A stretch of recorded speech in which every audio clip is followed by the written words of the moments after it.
నిత్య పూజలివివు నేరిచిననోహో ప్రత్యక్షమైనట్టి పరమాత్మునికి నిత్య పూజలివివో.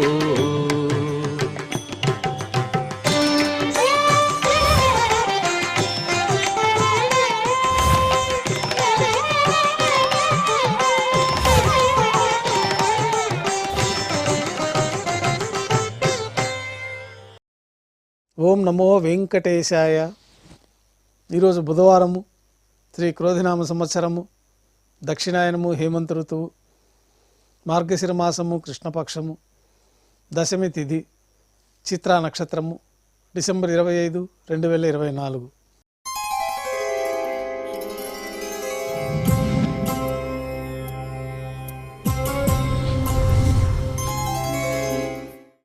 మాధ్యాహ్నిక ఆరాధనలో భాగంగా బంగారు పంచపాత్రలో శుద్ధ జలాన్ని నింపుకొని మూలమూర్తికి, ఉత్సవమూర్తులకు ఉపచారాలు సమర్పించి తులసి దళములతో అష్టోత్తర శతనామార్చన నిర్వహించిన తర్వాత మాధ్యాహ్నిక నైవేద్యంలో భాగంగా అన్నప్రసాదాలు, పన్యారాలు, ఘంటానాదం మధ్య నైవేద్యంగా సమర్పించి భక్తులని సర్వదర్శనానికి అనుమతిస్తారు. ఉభయ దేవేరులతో శ్రీ మలయప్ప స్వామివారు మేళతాళాలతో ఊరేగింపుగా సంపంగి ప్రాకారంలో కల కళ్యాణ మండపానికి చేరుకుంటారు. కళ్యాణోత్సవం ప్రారంభమవుతుంది. పుణ్యాహవాచనము, అంకురార్పణ, రక్షాబంధనము, అగ్నిప్రతిష్ఠ, స్వామివార్లకి, అమ్మవార్లకి కళ్యాణం సందర్భంగా నూతన పట్టు వస్త్రాల సమర్పణ, మహాసంకల్ప పఠనం, మాంగళ్యాలకు అభిషేకం, మాంగళ్యాలకు ఆరాధన జరిపి స్వామివారి తరఫున అమ్మవారికి మాంగళ్యాల సమర్పణ గావించి ఈ సందర్భంగా స్వామివారికి కర్పూర నీరాజనము, అమ్మవార్లకి కర్పూర నీరాజనము సమర్పించి విశేషమైన హోమాలతో పూర్ణాహుతి పూర్తయిన తర్వాత మాలా పరివర్తనం అనే కార్యక్రమాన్ని నిర్వహించి ఉభయ దేవేరులను స్వామివారి చెంతకు చేర్చి ఈ సందర్భంగా అక్షతారోపణం అనే వైదిక కార్యక్రమాన్ని నిర్వహించిన తర్వాత స్వామివారికి కర్పూర నీరాజనము, నైవేద్యము, తిరిగి కర్పూర నీరాజనంతో కళ్యాణోత్సవం పూర్తవుతుంది. కళ్యాణోత్సవం భక్తుల దర్శనం అనంతరం ఉభయ దేవేలతో శ్రీ మలయప్ప స్వామివారు మేళతాళాలతో ఊరేగింపుగా ధ్వజస్తంభం వద్ద కల అద్దాల మండపానికి చేరుకుంటారు.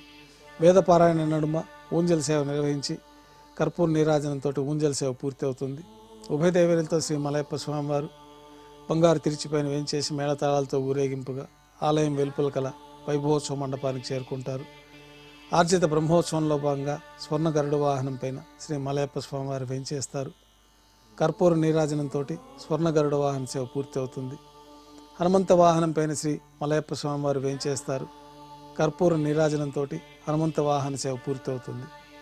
పెద్ద శేష వాహనం పైన శ్రీ మలయప్ప స్వామివారు వేయించేస్తారు. కర్పూర నీరాజనంతో పెద్ద శేష వాహన సేవ పూర్తి అవుతుంది. బంగారు తిరిచిపైన శ్రీ మలయప్ప స్వామివారు వేయించేస్తారు. ఉభయ దేవేరులతో కలిపి శ్రీ మలయప్ప స్వామివారికి కర్పూర నీరాజనంతో ఆర్జిత బ్రహ్మోత్సవం పూర్తి అవుతుంది.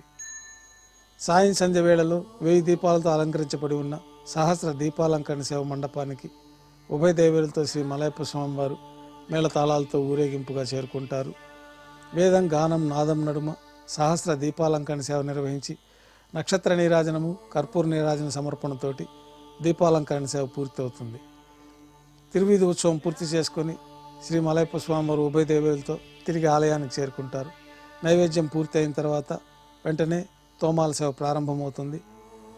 ఉదయం సమర్పించిన పుష్పమాలికలు సల్లింపు చేసుకుని గర్భాలయాన్ని శుద్ధి చేసుకొని బంగారు పంచపాత్రలో శుద్ధ జలాన్ని నింపుకొని శ్రీవైకానస భగవత్ శాస్త్రోక్తమైన విధానంలో ఉత్సవమూర్తులకి, మూలమూర్తులకి విశేషమైన ఆరాధనలు జరిపి కొత్త పుష్పమాలికలతో మూలమూర్తికి, ఉత్సవమూర్తులకి అలంకరణ జరిపి చతుర్వేద మంత్రాలతో మంత్రపుష్పాన్ని సమర్పించి నక్షత్ర నీరాజనము, కర్పూర నీరాజనంతో రాత్రి తోమాల సేవ పూర్తి అవుతుంది.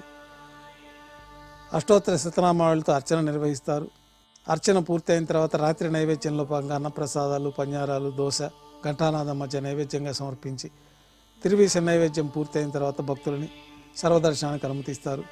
కొద్ది విరామం తర్వాత ఏకాంత సేవలో భాగంగా ఉదయం సమర్పించిన పుష్పమాలికలు సల్లింపు చేసుకొని ఏకాంత సేవలో భాగంగా ధనుర్మాసం సందర్భంగా శ్రీకృష్ణస్వామి వారిని వెండి పీఠం పైన వేంచేపు చేసుకొని శ్రీకృష్ణస్వామి వారికి ఏకాంత తిరుమంజన నిర్వహించి అలంకరించి శ్రీకృష్ణస్వామి వారిని ఏకాంత సేవలో భాగంగా బంగారు పట్టు పాన్పు పైన వేంచేపు చేసి బంగారు పంచపాత్రలో శుద్ధ జలాన్ని నింపుకొని శ్రీకృష్ణస్వామి వారికి ఏకాంత సేవలో భాగంగా పాలు, జీడిపప్పు, ద్రాక్ష, కలకండ, పండ్లు నైవేద్యంగా సమర్పించి కర్పూర నీరాజనంతో ఏకాంత సేవ పూర్తి అవుతుంది.